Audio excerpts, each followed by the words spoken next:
सागर से गहरा है प्यार तुम्हारा, सागर से गहरा है प्यार तुम्हारा। ओ बाबा ओ बाबा ओ बाबा, साथ तेरे है हर पल सुनहरा।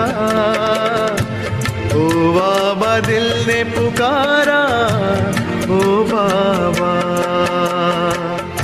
सागर से गहरा है प्यार तुम्हारा। ओ बाबा ओ बाबा ओ बाबा।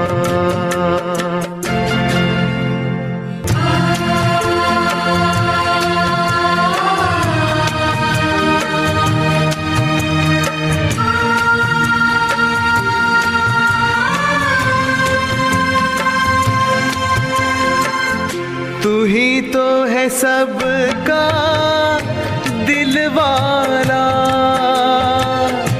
तू ही तो है सबका रखवाला। साथ तेरे हम चलते रहेंगे, प्यार तेरा हम पाते रहेंगे। जीने का तुमसे है पाया इशारा। ओ बाबा ओ बाबा ओ बाबा।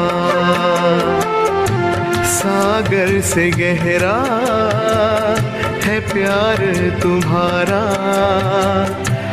ओ बाबा ओ बाबा ओ बाबा।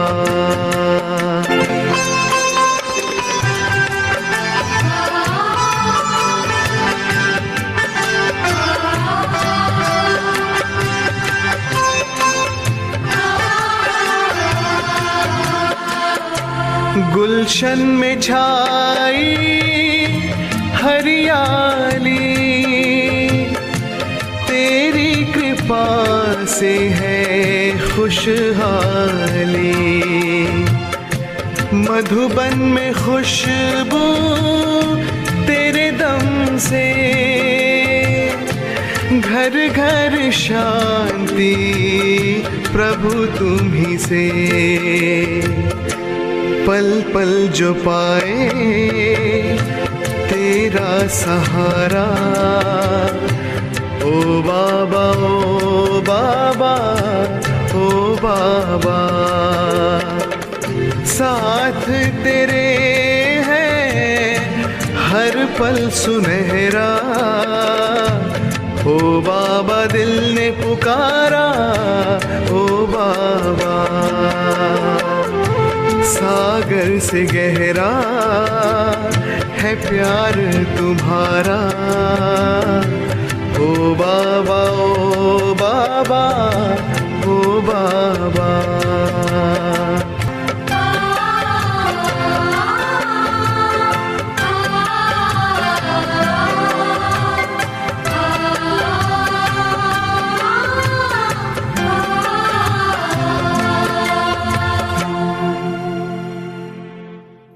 ओम शांति। जब बाबा की याद में बैठते हैं तो बुद्धि देह और दुनिया से ऊपर परम धाम में बाबा के साथ जुड़ जाती है। मन आनंदित हो जाता है। अंतर मन में सुख सागर का सुख बहने लगता है। ये शरीर, ये दुनिया इन प्राप्तियों के समक्ष निरर्थक लगने लगती है। तो उस समय दिल से, बुद्धि से हम यही समझते हैं कि ये शरीर तो अब हमें छोड़ना ही है। ये दुनिया तो एक दिन जानी ही है, खत्म हो ही जानी है। तो क्यों ना अभी से ही एक बाबा की याद में रहकर उस सर्व प्राप्तियों के स्रोत से सर्व प्राप्तियां प्राप्त करके संपन्न बन जाएं, संपूर्ण बन जाएं और अपने घर जाकर एक नई दुनिया के अंदर फिर इस सृष्टि पर आए। तो बस हर पल इस दुनिया को और इस देह को भूलने का अभ्यास हमें एक दिन बिल्कुल प्रैक्टिकल में सहज देह को छोड़ने का अभ्यास ही बना देगा। हमारी अंतमति को, अंत घड़ी को सुहेली बना देगा, ताकि उस समय कोई भी डोर, कोई भी दुनियावी आकर्षण हमें आकर्षित ना कर पाए। हम एक बाबा की याद में, बाबा की सच्ची सजनी बन, बाबा के साथ, बाबा के नैनों में, पलकों में बैठ कर चले जाएं। तो ये अभ्यास जो रोज का है हमें बार बार करना है और इसी अभ्यास को पक्का करा रही है आज की बाबा की मुरली। तो सुनते हैं बाबा के मधुर महावाक्य। आज है 27 तारीख, 27 जून 2024। बाबा के मधुर महावाक्य हैं, मीठे बच्चे, तुम्हें शरीर से अलग होकर बाप के पास जाना है। तुम शरीर को साथ नहीं ले जाएंगे, इसलिए शरीर को भूल आत्मा को देखो। प्रश्न है, तुम बच्चे अपनी आयु को योग बल से बढ़ाने का पुरुषार्थ क्यों करते हो? उत्तर है, क्योंकि तुम्हारी दिल होती है कि हम बाप द्वारा सब कुछ इस जन्म में जान जाएं। इसी जन्म में हम बाबा द्वारा सब कुछ जान जाएं। उसके लिए टाइम तो चाहिए ना, तो इसीलिए हम पुरुषार्थ करते हैं कि हमारी आयु बढ़ जाए, बाप द्वारा सब कुछ सुन लें। इसलिए तुम योग बल से अपनी आयु को बढ़ाने का पुरुषार्थ करते हो। अभी ही तुम्हें बाप से प्यार मिलता है। ऐसा प्यार फिर सारे कल्प में नहीं मिल सकता। ऐसा प्यार नहीं मिलेगा, है ना। प्यार के सागर का प्यार नहीं मिलेगा। बाकी जो शरीर छोड़कर चले गए उनके लिए कहेंगे ड्रामा, उनका इतना ही पाठ था। ओम शांति। बच्चे जन्म जन्मांतर और सत्संगों में गए हैं और यहाँ भी आए हैं। वास्तव में इसको भी सत्संग कहा जाता है। बाबा कह रहे हैं ये है सच्चा सत्संग, सत्य बाबा का संग। सत्य का संग तारे बच्चों के दिल में आता है। हम पहले भक्ति मार्ग के सत्संगों में जाते थे, याद आता है सबको। और अभी यहाँ बैठे हैं, अंतर है ना, कितना बड़ा अंतर है। रात दिन का फर्क भासता है, क्लियर कट पता चलता है उनमें और इनमें अंतर। यहाँ पहले पहले तो बाप का प्यार मिलता है, फिर बाप को बच्चों का प्यार मिलता है। अभी इस जन्म में तुम्हारी चेंज हो रही है। तुम बच्चे समझ गए हो क्या चेंज हो रही है। तुम बच्चे समझ गए हो हम आत्मा है, न कि शरीर। यह है सबसे बड़ी चेंज। शरीर नहीं कहेगा कि हमारी आत्मा, नहीं नहीं, आत्मा कह सकती है हमारा शरीर। अब बच्चे समझते हैं जन्म जन्मांतर तो वह साधु संत महात्मा आदि करते आए। इतने जन्म जन्मांतर तो यही किया ना। आजकल फिर फैशन पड़ा है क्या, साईं बाबा, मेहर बाबा, बाबा बाबा का बड़ा फैशन पड़ा। वह भी सब जिस्मानी हो गए। जिस्मानी प्यार में सुख तो होता ही नहीं है, बहुत दुख होता है। आज है कल नहीं है, कल बिछुड़ गए, है ना, आज कम कल ज्यादा, बहुत दुख होता है। अभी तुम बच्चों का है रूहानी प्यार, रात दिन का फर्क है, सत्संग में भी और इस प्यार में भी। यहां तुमको समझ मिलती है, वहां तो बिल्कुल बेसमझ है, बुद्धि का कोई प्रयोग नहीं करते। तुम अभी समझते हो, बाबा आ करके हमको पढ़ाते हैं। वह सबका बाप है, मेल तथा फीमेल सब अपने को आत्मा समझते हैं। बाबा बुलाते भी हैं, हे बच्चों। बच्चे भी रिस्पॉन्स करेंगे, क्या कहेंगे? बाबा, मेरे बाबा, मीठे बाबा। यह है बाप और बच्चों का मेला। ये जो चिटचैट चलती है, मैं बाबा से बात करती हूँ, बाबा मुझसे बात करते हैं, ये है मेला, मिल रहे हैं। बच्चे जानते हैं यह बाप और बच्चों का, आत्मा और परमात्मा का मेला एक ही बार होता है। बच्चे बाबा बाबा कहते रहेंगे। बाबा अक्षर बहुत मीठा है। बाबा कहने से ही वर्षा याद आएगा। तुम छोटे तो नहीं हो, बाबा बाबा कह रहे हैं तो छोटे बेबी तो नहीं है ना। बाप की समझ बच्चे को जल्दी पड़ती है। बाबा से क्या वर्षा मिलता है, वह छोटा बच्चा तो समझ ना सके। यहां तुम जानते हो, लौकिक के अंदर छोटे बेबी को नहीं पता मुझे क्या मिलने वाला है, पर यहां तो हम जानते हैं कि हम बाबा के पास आए हैं।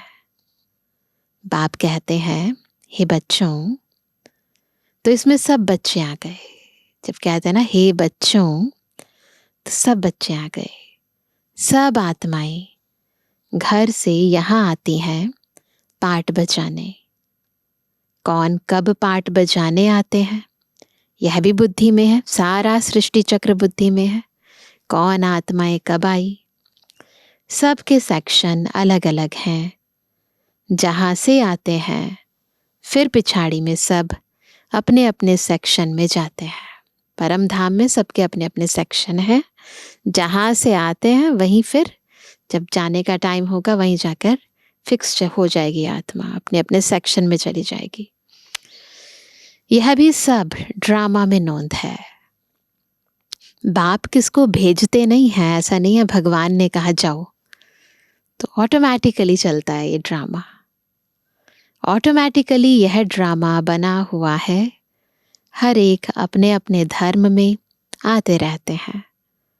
बुद्ध का धर्म स्थापन हुआ नहीं है तो कोई उस धर्म का आएगा नहीं। तो सबसे पहले बुद्ध की आत्मा आएंगी, फिर उसके बाद धर्म स्थापन जैसे जैसे होता जाएगा उस धर्म की आत्माएं आती जाएंगी। उससे पहले नहीं आ सकती।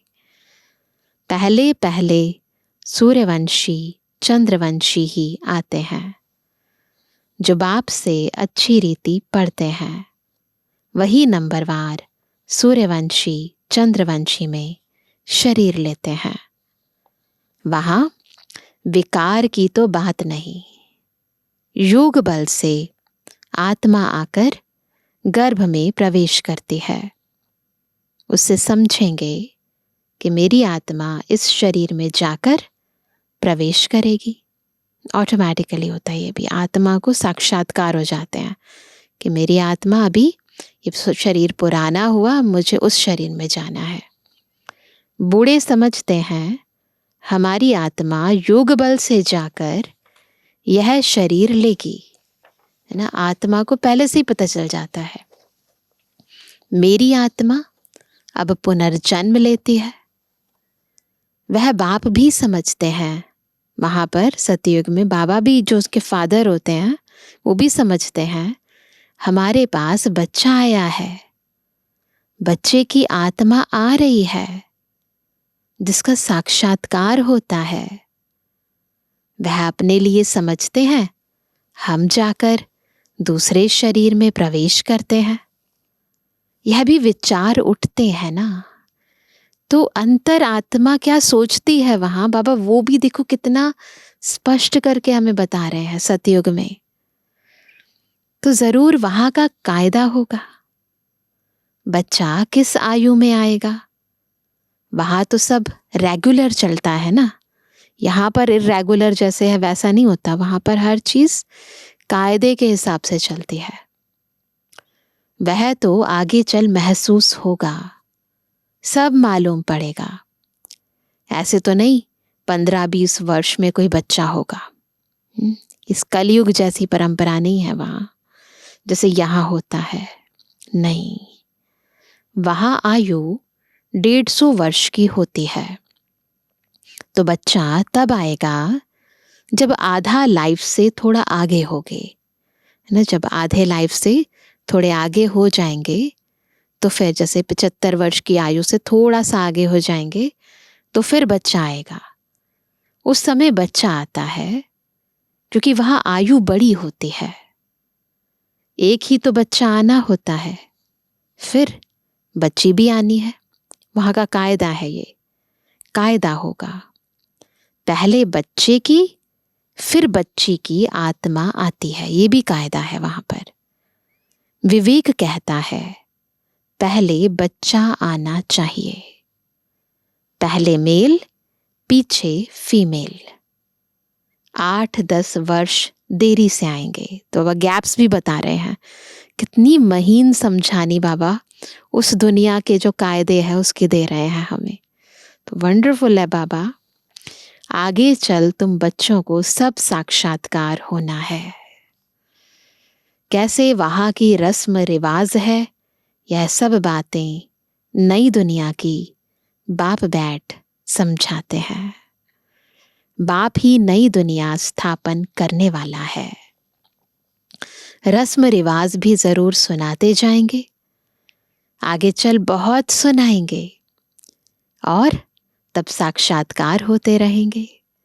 बच्चे कैसे पैदा होंगे कोई नई बात नहीं, वैसे ही होंगे जैसे कल पहले हुए थे। पर इस दुनिया में ये सब बातें जानना ये नया लगता है। तुम तो ऐसी जगह जाते हो जहां कल्प कल्प जाना ही पड़ता है।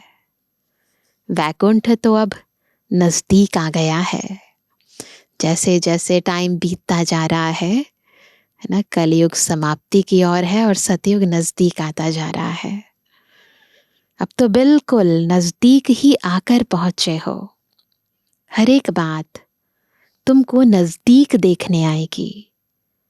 जितना तुम ज्ञान योग में मजबूत होते जाएंगे, अनेक बार तुमने पाठ बजाया है, अभी तुमको समझ मिलती है, जो ही तुम साथ ले जाएंगे। ये जो समझ है ये ले जाएंगे हम अपने साथ। वहां की क्या रस्म रिवाज होगी सब जान जाएंगे। शुरू में तुमको सब साक्षात्कार हुए थे। यज्ञ के आदि में बाबा ने सब साक्षात्कार कराए थे। उस समय तो अजन तुम अल्फ बे पढ़ते थे, ज्ञान की इतनी डिटेल नहीं थी, बस आत्मा परमात्मा का ज्ञान था।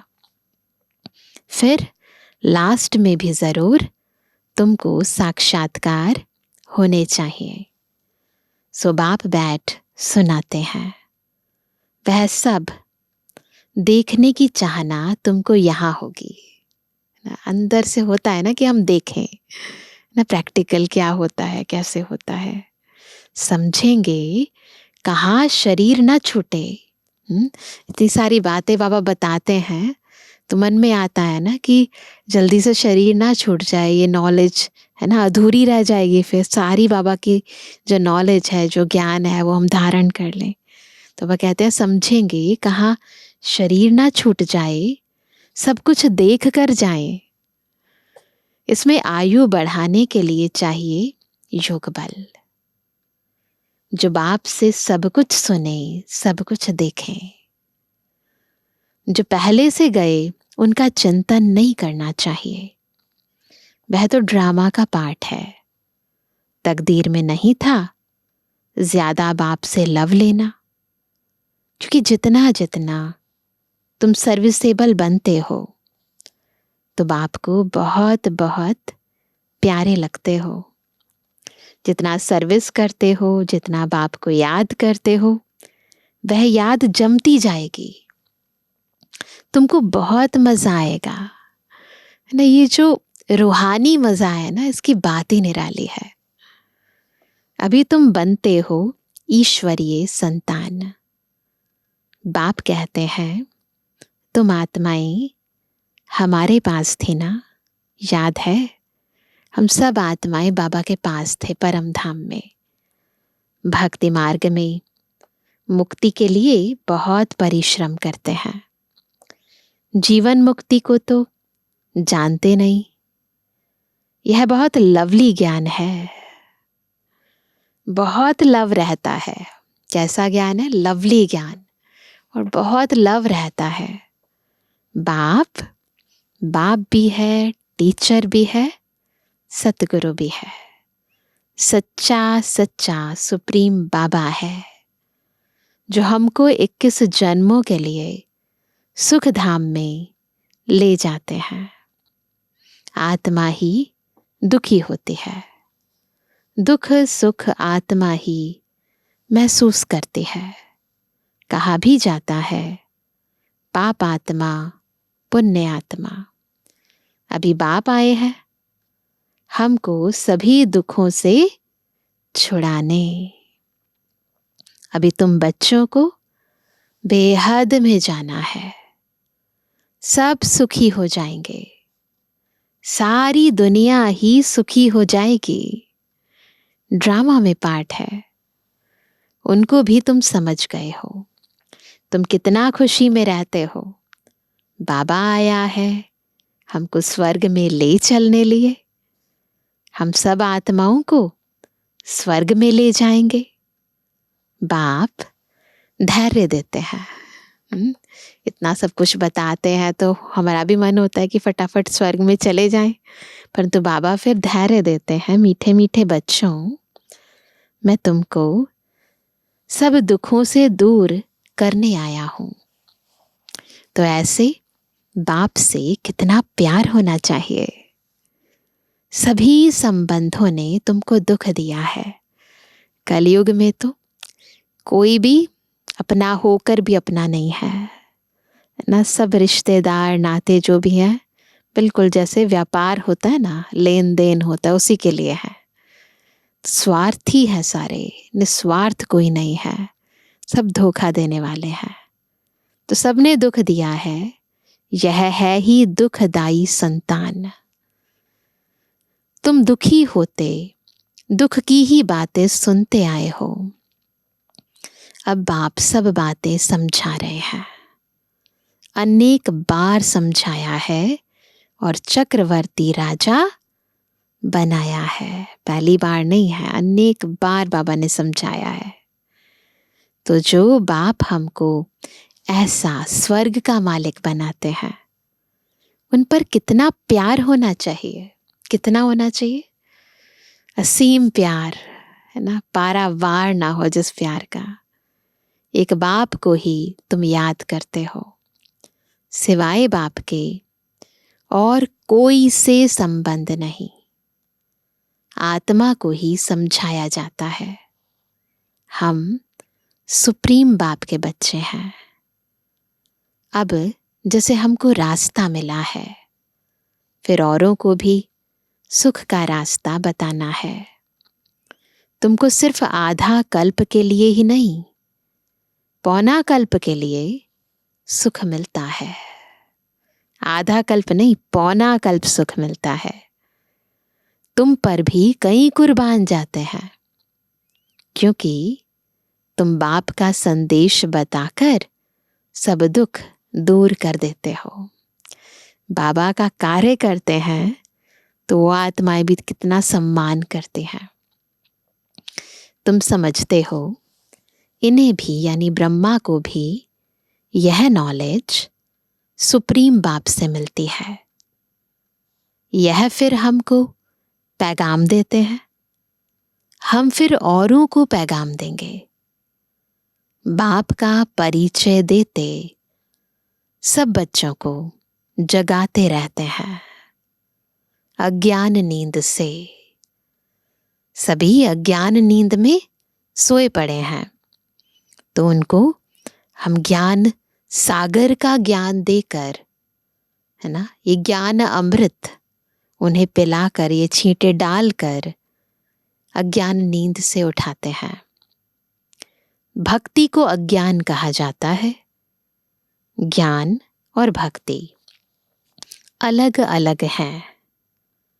ज्ञान सागर बाप अब तुम बच्चों को ज्ञान सिखला रहे हैं। तुम्हारे दिल में आता है बाबा हर 5000 वर्ष के बाद, आता है दिल में कि बाबा हर 5000 वर्ष बाद आकर हमें जगाते हैं। हमारा जो दीवा है उसमें घृत बाकी थोड़ा जाकर रहा है। ताकत ही नहीं थी आत्मा में, बिल्कुल खत्म हो गई थी। तो फिर बाबा आते हैं, ज्ञान घृत डालते हैं, तो फिर से ज्योत जगने लगती है। इसलिए अब फिर ज्ञान घृत डाल दीप जगाते हैं।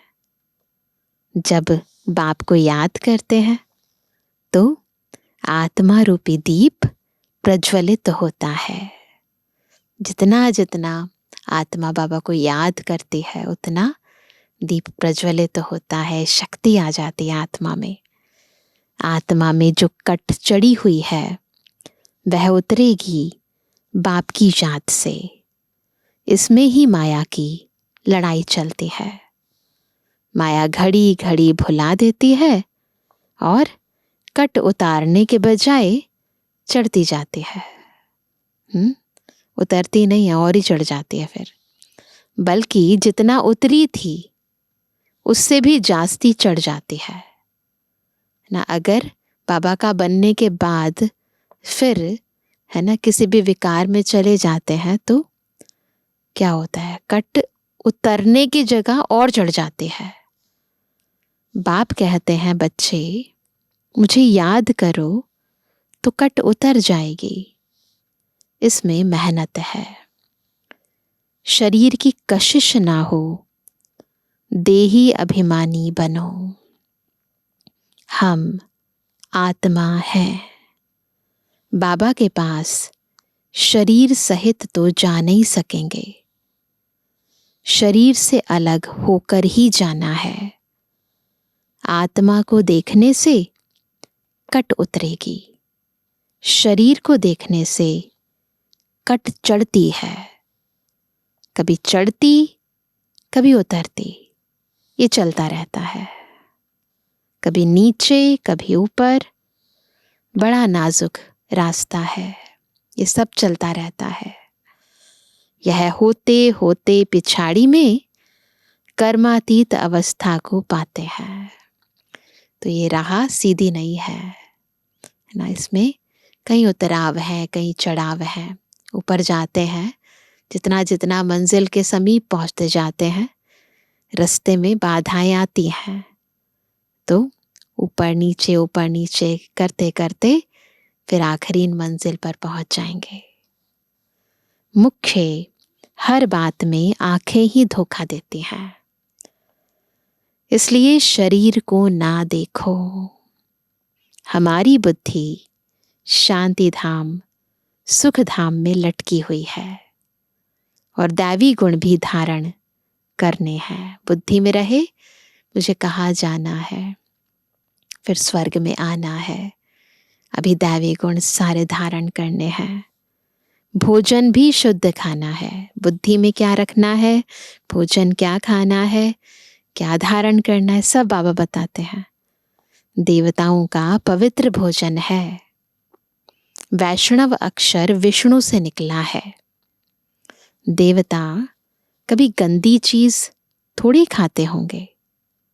विष्णु का मंदिर है जिसको नर नारायण भी कहते हैं। अब लक्ष्मी नारायण तो साकारी ठहरे, उनको 4 भुजा होनी नहीं चाहिए। इस दुनिया के हैं तो उनकी कोई 4 भुजाएं थोड़ी ना होनी चाहिए। परंतु भक्ति मार्ग में उनको भी 4 भुजा दे दी है। इसको कहा जाता है बेहद का अज्ञान। बाबा बेहद का ज्ञान देते हैं और भक्ति में है बेहद का अज्ञान। समझते नहीं कि 4 भुजा वाला कोई मनुष्य तो हो नहीं सकता। सतयुग में 2 भुजा वाले होते हैं। जब हमारा 2 भुजाओं से अभी कलयुग अंत में भी काम चल जाता है तो लक्ष्मी नारायण को 4 भुजाओं की क्या जरूरत है ना। ब्रह्मा को भी 2 भुजाएं हैं। ब्रह्मा की बेटी सरस्वती, उनको फिर मिलाकर 4 भुजा दे दी है। ये सब भक्ति मार्ग के अंदर सिंबॉलिक दिखा दिए हैं। लेकिन दुनिया वाले तो यही सोचते हैं कि उनकी शायद प्रैक्टिकल में ही 4 भुजाएं थी या सहस्त्र भुजाएं थी या अष्ट भुजाएं थी, तो सोचते शायद वो ऐसे ही थे। तो बाबा बताते हैं कि ऐसा है नहीं। तो बाबा कहते हैं अब सरस्वती कोई ब्रह्मा की स्त्री नहीं है, यह तो प्रजापिता ब्रह्मा की बेटी है। जितने बच्चे एडॉप्ट होते जाते हैं उतनी इनकी भुजाएं बढ़ती जाती हैं। तो जैसे कहते हैं ना, मेरे बहुत सारे हैंड्स हैं ना। हैंड्स मतलब सहयोगी हैं। तो जितना बाबा के पास आते जाते हैं, बच्चे बनते जाते हैं, तो बच्चे बाबा के सहयोगी होते हैं ना। तो हैंड्स के रूप में दिखा दिया है। तो प्रतीकात्मक है, प्रैक्टिकल नहीं है। तो ब्रह्मा की ही 108 भुजाएं कहते हैं। विष्णु व शंकर की नहीं कहेंगे, ब्रह्मा की भुजाएं बहुत हैं। बहुत बच्चे हैं ना ब्रह्मा बाबा के। भक्ति मार्ग में तो कुछ समझ नहीं है। बाप आकर बच्चों को समझाते हैं। भक्ति मार्ग में समझ नहीं है, बाबा आकर समझाते हैं। तुम कहते हो बाबा ने आकर हमको समझदार बनाया है। मनुष्य कहते हैं हम शिव के भक्त हैं। अच्छा, तुम शिव को क्या समझते हो? अभी तुम समझते हो शिव बाबा सब आत्माओं का बाप है, इसलिए उनकी पूजा करते हैं। मुख्य बात बाप कहते हैं माम एकम याद करो। तुमने बुलाया भी है, हे पतित पावन आकर हमको पावन बनाओ। सभी पुकारते ही रहते हैं पतित पावन सीताराम। यह भी गाते रहते थे। बाबा को थोड़ी मालूम था कि बाप स्वयं आकर मेरे में प्रवेश करेंगे। ब्रह्मा बाबा को थोड़ी ना पता था कि मेरे तन का आधार खुद शिव बाबा लेंगे। कितना वंडर है, कभी ख्याल में भी नहीं था। पहले तो आश्चर्य खाते थे यह क्या होता है। तो शुरू में तो इतनी क्लैरिटी नहीं थी ब्रह्मा बाबा को भी कि ये क्या हो रहा है। तो वह कहते हैं कि मैं किसको देखता हूँ तो बैठे बैठे उनको कशिश होती है, क्योंकि ब्रह्मा बाबा के तन में शिव बाबा की आत्मा थी, पवित्र आत्मा, संपूर्ण पवित्र आत्मा। तो आत्माओं को कशिश होती थी, ये क्या होता है। शिव बाबा कशिश करते थे। सामने बैठो तो ध्यान में चले जाते थे। तो शुरू में ना जब मंडली थी तो ऐसे ही होता था। माताएं बहनें आती थी और बाबा से दृष्टि ली और बिल्कुल जैसे वतन में चली गई, ध्यान में चले जाते थे। आश्चर्य में पड़ गए यह क्या है। इन बातों को समझने के लिए फिर एकांत चाहिए। तो बाबा को समझ नहीं आया, तो यही सोचा कि इन गहरी बातों को समझने के लिए मुझे एकांत चाहिए। तब वैराग्य आने लगा, कहाँ जाऊं। अच्छा, बनारस जाता हूँ। देखो ब्रह्मा बाबा अपने अंतर में क्या संकल्प आते थे सब बता रहे हैं।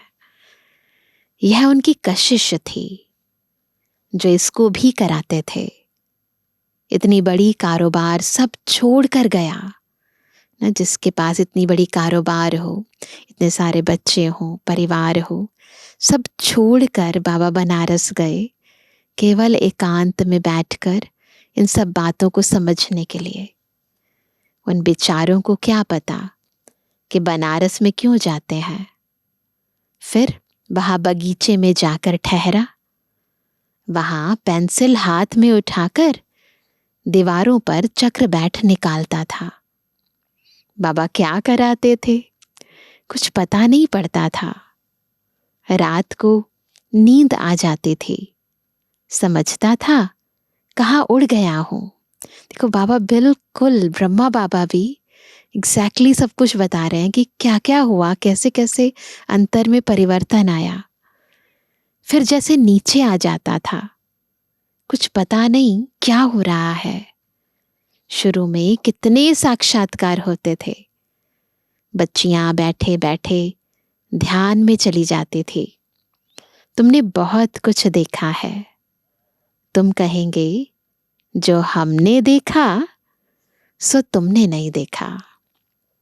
फिर पिछाड़ी में भी बाबा बहुत साक्षात्कार कराएंगे, क्योंकि नजदीक होते जाएंगे।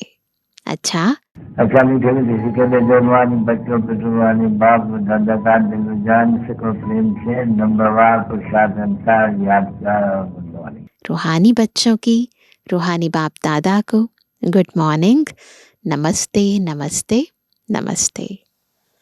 धारणा के लिए मुख्य सार। पहला, बाप का संदेश सुनाकर सबके दुख दूर करने हैं। क्या है बाबा का संदेश? कि बाबा आया है, आप कौन हो, सबको सुख का रास्ता बताना है। हदों से निकाल बेहद में जाना है। हदों से निकल जाओ, बेहद में जाओ। तो हदों से निकल बेहद में जाना है। दूसरा, अंत के सब साक्षात्कार करने के लिए, अंत के सब साक्षात्कार करने के लिए तथा बाप के प्यार की पालना लेने के लिए ज्ञान योग में मजबूत बनना है। दूसरों का चिंतन ना कर योग बल से अपनी आयु बढ़ानी है। वरदान है, अलबेलेपन व अटेंशन के अभिमान को छोड़। अलबेलेपन व अटेंशन के अभिमान को छोड़ बाप की मदद के पात्र बनने वाले सहज पुरुषार्थी भव। सहज पुरुषार्थी बनना है तो उसके लिए अलबेलेपन और अटेंशन का जो अभिमान आ जाता है ना, इसको छोड़ना पड़ेगा। बाबा की मदद का पात्र बनना पड़ेगा। कई बच्चे हिम्मत रखने के बजाय अलबेलेपन के कारण अभिमान में आ जाते हैं कि हम तो सदा पात्र हैं ही, बाप हमें मदद नहीं करेंगे तो किसको करेंगे। इस अभिमान के कारण हिम्मत की विधि को भूल जाते हैं। कईयों में फिर स्वयं पर अटेंशन देने का भी अभिमान रहता कि हम तो बहुत अटेंशन से चलते हैं, जो मदद से वंचित कर देता है। समझते हैं हमने तो बहुत योग लगा लिया, ज्ञानी योगी तो आत्मा बन गए, सेवा की राजधानी बन गई। इस प्रकार के अभिमान को छोड़ हिम्मत के आधार पर मदद के पात्र बनो, तो सहज पुरुषार्थी बन जाएंगे।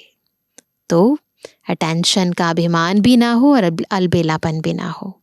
ध्यान रखना है, ये माया के ना सूक्ष्म रूप होते हैं। स्लोगन है, जो वेस्ट और नेगेटिव संकल्प चलते हैं, जो वेस्ट या नेगेटिव संकल्प चलते हैं, उन्हें परिवर्तन कर विश्व कल्याण के कार्य में लगाओ। इन संकल्पों को विश्व कल्याण के कार्य में लगाओ। व्यर्थ से समर्थ में परिवर्तन करो। तो आज विशेष क्या होमवर्क करेंगे? बार बार अपनी आत्मिक स्थिति का अभ्यास करेंगे। मैं आत्मा इस देह को छोड़कर जाती हूँ परम धाम, बाबा के पास, और फिर वहां से सतयुग में आती हूँ और फिर 84 जन्म लेने के बाद दोबारा संगम युग पर बाबा के पास आती हूँ। तो बार बार इस चक्र के अंदर ना, इस स्वदर्शन चक्र के अंदर अपनी बुद्धि को फिराते रहेंगे, स्वदर्शन चक्रधारी बनकर बुद्धि को क्लीन और क्लियर बनाते रहेंगे। तो ये अभ्यास स्वदर्शन चक्र फिराने का हम बार बार करेंगे। अच्छा, ओम शांति।